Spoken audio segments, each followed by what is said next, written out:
अस्सलामुअलैकुम दोस्तों। ऑस्ट्रेलिया के हाथों पाकिस्तानी टीम को दूसरे वनडे मैच में इबरतनाक शिकस्त के सामने के बाद तीसरे मैच के लिए दोस्तों पाकिस्तानी टीम की प्लेइंग 11 में 4 बड़ी तब्दीलियां कर दी गई हैं। जी हां दोस्तों, इस शर्मनाक और इबरतनाक शिकस्त के बाद अब तीसरे मैच के लिए पाकिस्तानी टीम की प्लेइंग 11 में 4 बड़ी तब्दीलियां कर दी गई हैं। यहां कप्तान और हेड कोच की जानिब से किन खिलाड़ियों को टीम से बाहर किया गया है और कौन से बड़े खिलाड़ी पाकिस्तानी टीम की प्लेइंग 11 में शामिल हो चुके हैं। इसके अलावा दोस्तों ख़तरनाक खिलाड़ी Iftikhar Ahmed, mystery spinner Usman Tariq, wicket keeper बल्लेबाज Mohammad Rizwan, no look shot खेलने वाले प्लेयर साइम अयूब और फास्ट बॉलर नसीम शाह के हवाले से भी एक बड़ी खबर सामने आ रही है। वो क्या है, किन खिलाड़ियों की छुट्टी हो चुकी है, मुकम्मल प्लेइंग 11 क्या है, मैच का नया टाइम टेबल और शेड्यूल भी सामने आ चुका है। जी हाँ दोस्तों, तीसरे मैच का नया टाइम टेबल और शेड्यूल सामने आ चुका है। वो क्या है वो भी आप लोगों को बताते हैं, तो आप लोगों ने वीडियो को शुरू से लेकर आखिर तक लाजमी देखना है। वीडियो को लाइक और चैनल को सब्सक्राइब कर दें और कमेंट सेक्शन में ये ज़रूर बताइए कि आप पाकिस्तानी टीम में किस खिलाड़ी को कम बैक करते हुए देखना चाहते हैं। तो दोस्तों, सबसे पहले अगर पाकिस्तानी टीम की प्लेइंग 11 पर नज़र डाली जाए तो आपको बताते हैं कि पाकिस्तानी टीम की ख़तरनाक प्लेइंग 11 है क्या। लेकिन दोस्तों, कमेंट सेक्शन में आपने ज़रूर बताना है कि आपके ख्याल में ओपनर्स में से, वन डाउन प्लेयर में से, एक ऑलराउंडर में से और एक फास्ट बॉलर में से ये 4 तब्दीलियां आपको क्या लगता है कौन सी होनी चाहिए। अपनी 4 तब्दीलियां प्लेइंग 11 में कमेंट सेक्शन में ज़रूर बताइएगा। दोस्तों, इसके अलावा कमेंट सेक्शन में आपने ये ज़रूर बताना है कि आप किस जगह, किस शहर और किस मुल्क से ये वीडियो देख रहे हैं, ताकि हमें पता चल सके क्रिकेट नाजरीन दुनिया में कहाँ कहाँ मौजूद हैं।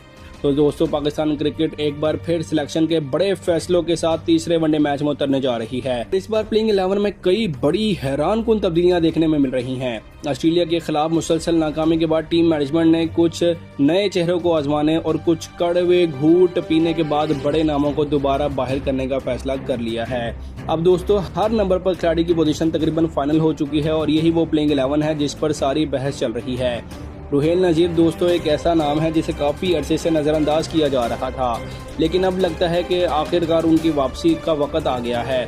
उन्हें तीसरे वनडे में विकेट कीपिंग की जिम्मेदारी दे दी जा गई है। इस वक्त दोस्तों, ये फैसला इसलिए भी अहम समझा जा रहा है क्योंकि टीम को एक मुस्तकिल और टेक्निकल विकेट कीपर की अशद ज़रूरत है। शाहिद फरहान को इस मैच में ड्रॉप नहीं किया गया, लेकिन हकीकत यह है कि वो वनडे फॉर्मेट में अभी तक अपनी जगह मजबूत नहीं कर सके। उनकी असल ताकत T20 क्रिकेट है, जहां वो तेज़ और जारहाना अंदाज में खेलते हैं। लेकिन दोस्तों, वनडे में वो असर नहीं छोड़ सके जिसकी टीम को ज़रूरत थी, इसलिए अब रुहेल नज़ीर को मौका दिया जा रहा है। नंबर 2 पर दोस्तों ओपनर मां सदाकत को एक बार फिर मौका दिया जा रहा है। ये एक नौजवान और बासलाहियत खिलाड़ी है जिसमें मुस्तकबिल की झलक नजर आती है। अगरचे दोस्तों उनका तजर्बा अभी कम है, लेकिन टीम मैनेजमेंट उन पर एतमाद कर रही है। उनकी बैटिंग में तकनीक और एतमाद दोनों मौजूद हैं और यही वजह है कि दोस्तों उन्हें मुसलसल मौका दिया जा रहा है ताकि वो खुद को मनवा सकें। तीसरे वनडे में भी प्लेइंग 11 का हिस्सा होंगे। नंबर 3 पर दोस्तों फाइनली शामिल हुसैन की वापसी एक अहम तब्दीली है। ये खिलाड़ी अपने जारहाना और तेज़ खेलने के अंदाज के लिए जाना जाता है। उनका स्ट्राइक रेट और अटैकिंग अप्रोच टीम को एक नया आगाज दे सकते हैं। उन्हें इस पोजीशन पर इसलिए शामिल किया जा रहा है ताकि टॉप ऑर्डर में ज़्यादा एनर्जी और स्कोरिंग रफ्तार लाई जा सके। टीम को ऐसे खिलाड़ियों की ज़रूरत थी जो पावर प्ले में दबाव कम कर सकें और जो रन ज़्यादा बना सके। उसके बाद दोस्तों नंबर 4 पर एक बार फिर बाबर आजम को खिलाया जा रहा है। बाबर पाकिस्तानी टीम की बैटिंग लाइनअप के सबसे अहम सतून हैं और उनसे हमेशा बड़ी इनिंग्स की उम्मीद रखी जाती है। पिछले मैच में वो बड़ा स्कोर नहीं कर सके, लेकिन उनकी फॉर्म को मुकम्मल तौर पर नज़रअंदाज नहीं किया जा सकता और हालिया मैचेस में उनकी कारकर्दगी बेहतर रही है और टीम मैनेजमेंट एक बार फिर उन पर भरोसा कर रही है कि वो इस मैच में बड़ा किरदार अदा करेंगे। दोस्तों, गुज़िश्ता मैच में पाकिस्तानी टीम मुकम्मल तौर पर फ्लॉप नजर आई। थोड़ा सा ज़रा पिछले मैच की आपको समरी बता देते हैं। ऑस्ट्रेलिया ने पहले बैटिंग करते हुए 231 रन बनाए 9 विकेटों के नुकसान पर और पाकिस्तान को 232 रन का हदफ दिया।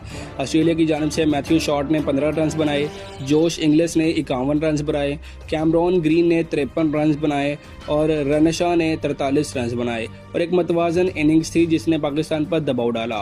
पाकिस्तानी बॉलिंग में दोस्तों शाहीन अफरीदी ने 3 विकेटें हासिल की, हारिस रऊफ ने 2 खिलाड़ियों को आउट किया, अरफात मिनहास और इब्रार अहमद ने भी 2-2 विकेटें हासिल की, लेकिन मजमूई तौर पर टीम को कंट्रोल मुकम्मल नहीं था। शादाब खान दोस्तों एक बार फिर बहुत ज़्यादा महंगे साबित हुए और उनकी कारकर्दगी पर बहुत ज़्यादा सवालात इस वक्त उठने लगे हैं। अगरचे उन्होंने बैटिंग में कुछ रन्स बनाए, लेकिन बॉलिंग जो है ना, हमें असल डिमांड हमारी जो बॉलिंग है वहाँ पर वो मौसर साबित नहीं हो सके। पाकिस्तान की बैटिंग लाइनअप एक बार फिर दबाव में बिखर गई। 232 रन का दोस्तों हदफ वो भी निस्बतन आसान कंडीशन में पूरा ना हो सका। साहिबजादा फरहान जल्दी आउट हुए जो वनडे में अपनी जगह मजबूत नहीं कर पा रहे। मां सदाकत भी बगैर कोई रन्स बनाए पहले ही ओवर में पवेलियन लौट गए। बाबर आजम भी सिर्फ 16 रन्स बना सके और एलबीडब्ल्यू आउट हो गए। गाजी गोरी ने अलबत्ता दोस्तों कुछ मज़ामत दिखाई, मगर 37 रन्स बनाकर वो भी आउट हो गए। फिर यहाँ पर उम्मीद थी कि सलमान अली आगा कुछ करेंगे, लेकिन दोस्तों अब्दुल समद और सलमान अली आगा भी बड़ा असर ना छोड़ सके। शादाब खान ने 71 रन्स की इनिंग्स खेली, मगर ये टीम के लिए काफ़ी नहीं थी। आखिरकार पूरी टीम सिर्फ 190 रन्स पर ढेर हो गई, जो एक बहुत बड़ा झटका था, क्योंकि पाकिस्तान ऑस्ट्रेलिया से सी टीम से हारा था। अब दोस्तों तीसरे वनडे के लिए जो मुमकिन प्लेइंग 11 इस वक्त सामने आ रही है वो कुछ यूं है। नंबर 1 पर दोस्तों तलत हुसैन के बेटे शामिल हुसैन, जो टॉप ऑर्डर में जारहाना आगाज़ देने के लिए बिल्कुल तैयार हैं। पीएसएल में उन्होंने बड़े अच्छे आगाज़ दिए थे पावर प्ले के अंदर, लेकिन जैसा कि आप जानते हैं पीएसएल मतलब एक लीग क्रिकेट थी और वो T20 फॉर्मेट था, और ये इंटरनेशनल क्रिकेट है और वनडे फॉर्मेट है। साहिबजादा फरहान आपके T20 से परफॉर्म करके आए हैं, लेकिन वनडे में परफॉर्म नहीं कर पा रहे। तो अब देखना ये होगा कि शामिल हुसैन यहाँ परफॉर्म भी कर पाते हैं या फिर नहीं। नंबर 2 पर दोस्तों मां सदाकत हैं, जिनको 2 मैचेस दिए गए, अभी तक दोनों मैचेस में वो कोई खातिर खा कारकर्दगी ना दिखा सके। एक मैच में तो वो दूसरे मैच में डक पर आउट हुए। नौजवान प्लेयर है, वक्त चाहिए उनको, लेकिन उनको भी थोड़ा सोचना होगा कि विकेट के ऊपर टिक कर खेलने की और विकेट रोकने की कोशिश करें। नंबर 3 पर दोस्तों बाबर आजम, जो टीम के मरकजी सुकून होंगे। पहले मैच में उन्होंने 50 की, लेकिन दूसरे मैच में वो जितना उनसे उम्मीदें थी उतना वो परफॉर्म नहीं कर सके। उसके बाद दोस्तों नंबर 4 पर विकेट कीपर बल्लेबाज रोहन नज़ीर बैटिंग में अहम किरदार अदा करने के लिए मौजूद होंगे। उसके बाद दोस्तों नंबर 5 पर अब्दुल समद, जिन्हें एक नया मौका दिया जा रहा है, क्योंकि पिछले 2 मैचेस में वो मुकम्मल तौर पर अभी तक नाकाम नजर आए हैं। तो दोस्तों एक खबर ये भी आ रही है कि इफ्तार जो है ना, इस सीरीज़ के बाद शायद वर्ल्ड कप के लिए दोबारा से अब्दुल समद की जगह पर हार्ड हिटर बल्लेबाज इफ्तिखार अहमद को लाया जाएगा।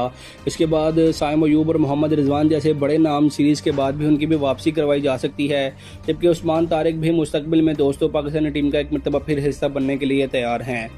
नंबर 6 पर दोस्तों सलमान अली आगा बरकरार रहेंगे। हालांकि उनसे बड़ी उम्मीदें थी इस सीरीज़ में, लेकिन अभी तक 2 मैचेस वो मुसलसल नाकाम रहे हैं। अब हालांकि वैसे टेस्ट के अंदर और जो है ना ओडीआई के अंदर बड़े ज़बरदस्त बैटर हैं वो। नंबर 6 पर 7 पर आगा टीम को बड़ा सपोर्ट करते हैं, लेकिन अभी तक ऑस्ट्रेलिया के सामने वो परफॉर्म नहीं कर पाए। उसके बाद नंबर 7 पर दोस्तों फाइनली सुफियान मुकीम को बिलाखिर प्लेइंग 11 का हिस्सा बना दिया गया है। काफ़ी अर्से से वो बेंच पर इंतजार कर रहे थे कि कब उनको मौका दिया जाता है, तो बिलाखिर ऑस्ट्रेलिया के खिलाफ ऑल इंपॉर्टेंट मैच में उनको मौका दिया जा रहा है। नंबर 8 पर दोस्तों फास्ट बॉलर नसीम शाह वापस आएंगे, और इसके जो है ना उनकी जगह पर हारिस रऊफ को प्लेइंग 11 से ड्रॉप किया गया है। उसके बाद दोस्तों शाहीन अफरीदी, और नंबर 10 पर इब्रार अहमद, और नंबर 11 पर ऑलराउंडर जो है ना अरफात मिन्हास होंगे। जी हाँ दोस्तों, ये प्लेइंग 11 होगी पाकिस्तानी टीम की फाइनल और इंपॉर्टेंट मैच के लिए। अब इस मैच का टाइम टेबल और शेड्यूल की बात की जाए तो दोस्तों मैच का नया वक्त 4:20 पर मुकर्रर किया गया है। अब देखना ये है कि ये नई टीम क्या वाकई ऑस्ट्रेलिया को टफ टाइम दे पाएगी या फिर नहीं। आपके ख्याल में ये मैच कौन जीतेगा, और क्या ये तब्दीलियां पाकिस्तान को फ़ायदा पहुंचा पाएंगी या फिर नहीं? अपनी कीमती राय कमेंट सेक्शन में ज़रूर दीजिएगा।